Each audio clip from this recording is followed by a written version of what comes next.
ideas of freedom are to be bound by Maryada. If the freedom has no Maryada, it is abandonment. It is nonsense. It is not going to help us. So we have to create out of Sahajogis weak politicians. It has been predicted that if Sahajoga does not spread, then Third World War is inevitable. People will suffer a lot with Third World War. It is possible to avoid it if people take to Sahajoga in a big number. But if they do not, there will be a Third World War. And the effects of that will harm people so much that ultimately it is the Sahajogis who will be called for a conference and not the diplomats.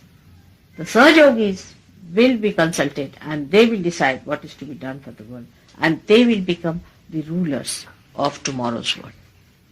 So we must have full idea how to be rulers like Sri Ram. We have to go too far with ourselves, to training up ourselves, educating ourselves, getting rid of our egos, and understanding that we have to grow. It's a very big task, it's a great task, and sometimes you might think, how can Mother expect us to do it? But I think you are the people who are chosen for it, and you have to get to it and work it out. So we have to train up ourselves to be first good rulers of ourselves and the rulers of others.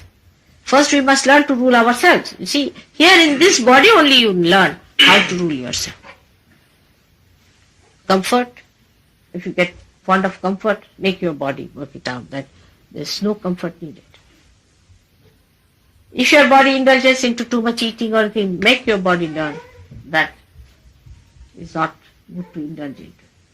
If you speak too much, talk too much, if you are rude, just say that I am not going to say a word from morning till evening. Take to Mauna. So the tapa is the penance time, is now ahead of us.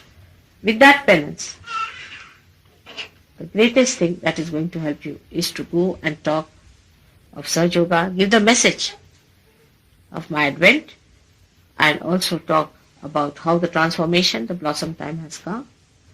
This you have to do, plus you have to learn how to rule yourself and then how to rule others through your heart, not through your mind. You have to rule through your hearts by learning all the qualities of the heart which I have told you.